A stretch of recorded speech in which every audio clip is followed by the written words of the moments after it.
जय हिंद दोस्तों, मैं कौशल आपका स्वागत करता हूं आपके अपने चैनल पर। आज के इस वीडियो में हम बात करने वाले हैं कि आज के लिए हमारा निफ्टी और बैंक निफ्टी में क्या व्यू था और मार्केट ने हमको किस तरह का मोमेंटम दिखाया।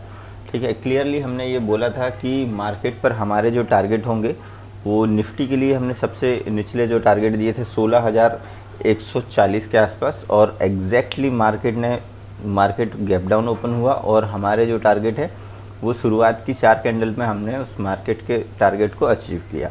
ठीक है, थोड़ा सा प्रॉफिट हमने इधर पर बना लिया गैप डाउन ओपन होने के बाद। फिर उसके बाद जब यहाँ पर एक मार्केट रेंज बनाने लगा उसके बाद हम लोगों ने मार्केट को अवॉइड कर दिया। ठीक है, अब कल के लिए किस तरह का मार्केट हो सकता है, इस सारी चीज़ों के लिए हम डिस्कस कर लेते हैं। और आप चाहें तो प्रीवियस वीडियो सुन सकते हैं, लगभग 8 मिनट के आसपास हमने वो डिस्कशन किया था। कल के लिए बात करते हैं, उससे पहले हम देखते हैं आज एफआईआई और डीआईआई की क्या एक्टिविटी थी। एफआईआई ने आज भी लगभग 3361 करोड़ रुपीस की सेलिंग की है, उसके अगेंस्ट पे डीआईआई ने 3077 करोड़ की बाइंग की है। ठीक है, 2230 स्टॉक्स में से 1649 स्टॉक्स जो थे वो डिक्लाइनिंग थे और 51 स्टॉक्स जो थे वो एडवांसिंग थे। ठीक है, एडवांस डिक्लाइन रेशियो की यदि बात करें तो 0.31 का एडवांस डिक्लाइन रेशियो है। ओवरऑल यदि इंडाइसिस की बात करें तो आपको हर इंडाइसिस पर आपको जो है वो प्रॉफिट बुकिंग दिखाई दे रही, सिर्फ आईटी को छोड़कर। ठीक है, आईटी इंडेक्स जो है अभी आईटी इंडेक्स पर नॉर्मल सी आप बोल सकते हैं, ना तो आपको ये बुलिश मूवमेंट दिख रहा है ना ही आपको बेरिश मूवमेंट दिख रहा है, फ्लैट आप बोल सकते हैं कि फ्लैट कारोबार हो रहा है। यदि ब्रॉड मार्केट इंडाइसिस की बात करूँ तो हर इंडाइसिस में आपको प्रॉफिट बुकिंग ही दिखाई दे रही है। आइए कल के लिए बात कर लेते हैं, समय थोड़ा सा कम है इस कारण वीडियो थोड़ा सा जल्दी रैप अप करने की कोशिश करते हैं, बट हम फिर भी कल के लिए जो लेवल्स हमारे हैं वो हम डिस्कस कर लेते हैं। ठीक है दोस्तों, इससे पहले मैं ये सारे लेवल्स को यहाँ से हमने जो कल के लिए ड्रॉ करके रखे थे वो हटा देता हूँ और चलते हैं हम 1 डे के टाइम फ्रेम पर। बैंक निफ्टी का डिस्कशन हम पहले कर लेते हैं। बैंक निफ्टी पर यहाँ पर देखें, प्रीवियस डे में आपको एक डोजी कैंडल दिखाई दी है, उसके बाद उसके नीचे आपको एक गैप डाउन ओपनिंग हुई थी। इसको थोड़ा सा जूम कर लेते हैं। गैप डाउन ओपनिंग हुई और मार्केट ने उस वाले गैप को फिल करने की कोशिश की। छोटे टाइम फ्रेम पर यदि हम देखें, 15 मिनट का टाइम फ्रेम मैं यहाँ पर लगाता हूँ दोस्तों, यहाँ पर आपको दिखेगा कि मार्केट ने गैप डाउन ओपनिंग दी, मार्केट उसके बाद थोड़ा सा नीचे आया और वापस उस गैप को फिल कर लिया। ठीक है, तो अब कल के लिए डिस्कशन कर लेते हैं दोस्तों। निफ्टी और बैंक निफ्टी दोनों में ही आपको एक ट्रेंड लाइन दिखाई दे रही है, जो कि यहाँ से मार्केट के सेंटिमेंट्स या फिर जो बायर्स हैं जो सेलर्स हैं उनके मूड को प्रेजेंट कर रही है कि जब भी मार्केट इस वाली ट्रेंड लाइन के आसपास आने की कोशिश करता है, यहाँ पर सेलर्स एक्टिव होते हैं और मार्केट जो है वो इस वाले जोन से एक सपोर्ट लेने की कोशिश कर रहा है। ठीक है, मार्केट गैप डाउन ओपन होता ज़रूर है, बट उसके बाद मार्केट थोड़ा सा ऊपर आता है, बट ऊपर आने की कोशिश करते हैं बायर मार्केट को ऊपर लेकर आए और उसके बाद यहाँ पर सेलर्स एक्टिव हो गए और मार्केट को वापस नीचे लेकर आ जाते हैं। ठीक है, कल के लिए हम बात कर लेते हैं। ये वाली जो एक ट्रेंड लाइन आपको दिखाई दे रही है, ये ट्रेंड लाइन का आपको थोड़ा सा ध्यान रखना होगा। इन केस यदि मान लीजिए कल मार्केट ओपन होता है फ्लैट, इस वाले जोन पे आसपास यदि ओपन होता है और इस वाले ट्रेंड लाइन को ब्रेकआउट देता है तो हम एक कॉल की पोजीशन बना सकते हैं, मगर अपनी कम क्वांटिटी के साथ। इन केस यदि मार्केट इस वाले आज वाले हाई के ऊपर सस्टेन करने में सफल रहता है, ठीक है, तो पहला जो टारगेट होगा वो हमारे लिए ये होगा, उसके बाद दूसरा जो टारगेट होगा वो ये टारगेट हमारे लिए हो सकता है। ठीक है, ऊपर साइड के लिए हम ज़्यादा बड़े टारगेट नहीं देख रहे हैं, अपनी पोजीशन थोड़ी छोटी रखें और ऊपर साइड के लिए छोटे टारगेट बुक करें। ठीक है, पहला जो टारगेट निकल कर आ रहा है 16,470 के आसपास का, दूसरा जो टारगेट है 16,545 के आसपास का।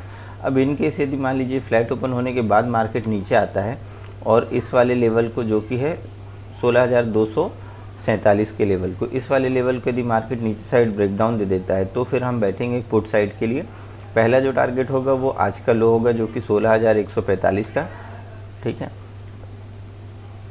और 16,140 के आसपास का। ओके, उसके बाद जो दूसरा जो टारगेट है वो निकल कर आ रहा है 16,000 का, और तीसरा जो टारगेट है वो निकल कर आ रहा है 15,900 का। ध्यान रखिएगा, जब भी इस वाले स्विंग को मार्केट नीचे ब्रेक करे तो हम एक पुट की पोजीशन पर बैठ सकते हैं। पहला टारगेट ये होगा, दूसरा टारगेट ये होगा, तीसरा टारगेट ये होगा। ठीक है, इन केस यदि यहाँ पर हम पुट की पोजीशन पर बैठ गए हैं तो यहाँ पर थोड़ा सा सावधानी रखने की ज़रूरत है। जैसे ही इस वाले लेवल को मार्केट नीचे साइड निकालता है तो यहाँ पर आपको जो है वो लॉन्ग अनवाइंडिंग की पोजीशंस दिखाई देंगी, लॉन्ग अनवाइंडिंग होते हुए दिखाई देगी और यहाँ से मार्केट तेज़ी से नीचे गिरेगा। ठीक है, अब सेम यही सिनेरियो हम यदि बात कर लेते हैं गैप अप और गैप डाउन ओपनिंग पर। इनकेस यदि मान लीजिए मार्केट गैप अप ओपन हो जाता है लगभग 400 450 के आसपास, तो यहाँ पर मार्केट थोड़ा सा वेट कीजिएगा, एक रेंज बनने दीजिएगा, इस रेंज को हम ट्रेड करेंगे। यदि ये लोअर लोज और लोअर हाई लगाते हुए ये रेंज बनती है तो इस वाली रेंज के ब्रेकडाउन होने पर हम एक पुट की पोजीशन बना सकते हैं। ठीक है, एसएल इस रेंज के ऊपर साइड का हम रखेंगे और जो टारगेट होगा वो मार्केट के मूव के अकॉर्डिंग हम ट्रेल करते हुए चले आएंगे। यदि गैप डाउन ओपनिंग हो जाती है लगभग 16,000 के आसपास, इनकेस यदि 16,000 से ऊपर ओपनिंग होती है तो हो सकता है कि यहाँ से आपको बायर्स एक्टिव होते हुए दिखाई दें और मार्केट को 16,150 और 16,200-250 तक के लेवल तक आपको वापस लेते हुए आएँ। बट यदि मार्केट 16,000 के नीचे सस्टेन करने लगता है तो यहाँ से आपको फ्रेश डाउन साइड का मोमेंटम दिखाई देगा और यहाँ पर हम एक पुट की पोजीशन बना सकते हैं। ठीक है, तो ये तो थी निफ्टी की बात। आइए चलते हैं हम बैंक निफ्टी की ओर। बैंक निफ्टी की हम बात करें तो बैंक निफ्टी में भी आपको 15 मिनट के टाइम फ्रेम पर ये ट्रेंड लाइन दिखाई दे रही है। ये ट्रेंड लाइन हम लोगों ने यहाँ पे ड्रॉ कर ली है।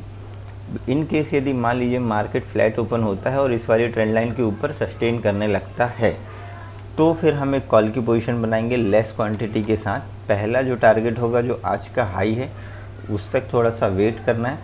यहाँ यदि आप इसके ऊपर पोजीशन बनाते तो यहाँ पर थोड़ा सा सावधान होने की ज़रूरत होगी।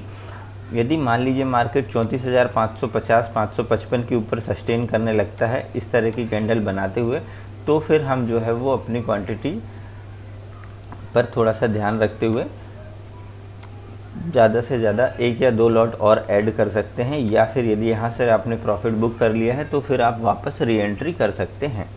दूसरा जो टारगेट निकल कर आ रहा है 34,720 के आसपास का, और जो तीसरा टारगेट है 34,840 के आसपास का। ऊपर साइड का मोमेंटम थोड़ा सा कम दिखाई देगा, या उम्मीद आप बोलेंगे ऊपर साइड के मोमेंटम की थोड़ी सी कम है, तो अपनी क्वांटिटी कम ही रखिएगा। अब इन केस यदि फ्लैट ओपन होने के बाद मार्केट जो है वो इस वाली रेंज को नीचे साइड ब्रेकडाउन देता है जो कि 34,168 का लेवल है, तो फिर हम एक पुट की पोजीशन पर बैठेंगे। पहला जो टारगेट होगा वो 33,990 से 34,000 तक का है। दूसरा जो टारगेट है जो आज का लो मार्केट ने लगाया उसके नीचे आप थोड़ा सा रखिएगा, जो कि है लगभग 33,900 का। और इसके नीचे यदि मार्केट सस्टेन करने लगता है, आज का जो लो मार्केट ने लगाया है उसके नीचे यदि मार्केट सस्टेन करता है तो 33,770 के आसपास तक के आपको तीसरे टारगेट दिख सकते हैं।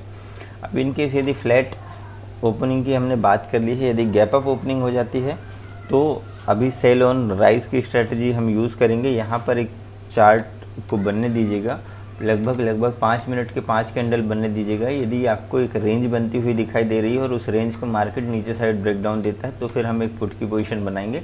एसएल इस रेंज के ऊपर साइड का रखेंगे और टारगेट जो होंगे वो एज पर मार्केट मूव होंगे। सेम यही सिनेरियो हम गैप डाउन के लिए रखेंगे। यदि मान लीजिए मार्केट जो है वो 34,000 के आसपास ओपन होता है तो 34,000 एक साइकोलॉजिकल लेवल है और यहाँ से मार्केट आपको एक बाउंस ऊपर साइड का दिखा सकता है, बट वो बाउंस कहाँ तक का होगा ये आपको थोड़ा सा कॉशियस रहना है। हो सकता है कि मार्केट यहाँ से रिवर्सल दे या फिर अपनी इस ट्रेंड लाइन को वापस टच करने आने के बाद मार्केट नीचे आएगा। ठीक है, तो यहाँ पर आप थोड़ा सा मोमेंटम देखकर ट्रेड ले सकते हैं। यदि मार्केट इस वाली लाइन को सस्टेन नहीं करता है, इसका सपोर्ट इसको टच करके मार्केट नीचे आता है तो फिर हम एक पुट की पोजीशन बना सकते हैं। यदि गैप डाउन ओपन होता है लगभग 34,000 के नीचे तो थोड़ा सा वेट करें, रेंज बनने दीजिएगा, उस रेंज को हम ट्रेड करेंगे। एसएल उस रेंज के ऊपर या नीचे साइड का आप रख सकते हैं। यदि रेंज को ऊपर साइड ब्रेकआउट देता है तो नीचे साइड का एसएल लगाकर आप एक छोटे से मूव के लिए कॉल की पोजीशन बना सकते हैं। यदि उस रेंज को मार्केट नीचे साइड ब्रेकडाउन देता है तो फिर हम एक पुट की पोजीशन बनाएंगे और इस यहाँ का एसएल रखकर टारगेट जो होंगे वो मार्केट के मूव के अकॉर्डिंग होंगे। यदि मार्केट 34,000 के नीचे सस्टेन करने लगता है तो यहाँ पर आपको एक लॉन्ग अनवाइंडिंग दिखाई देगी जो मार्केट को नीचे साइड अच्छा मूव दिखाई दे सकता है और 33,600 तक के लेवल आपको दिख सकते हैं। ठीक है, तो दोस्तों ये तो थी निफ्टी और बैंक निफ्टी का एनालिसिस। वीडियो पसंद आए तो वीडियो को लाइक कीजिएगा, चैनल पर नए हैं तो चैनल को सब्सक्राइब कर बेल आइकन को प्रेस करें ताकि आने वाली इन्फॉर्मेटिव वीडियोस का नोटिफिकेशन आपको मिल सकें। मिलते हैं नेक्स्ट वीडियो में, तब तक के लिए जय हिंद।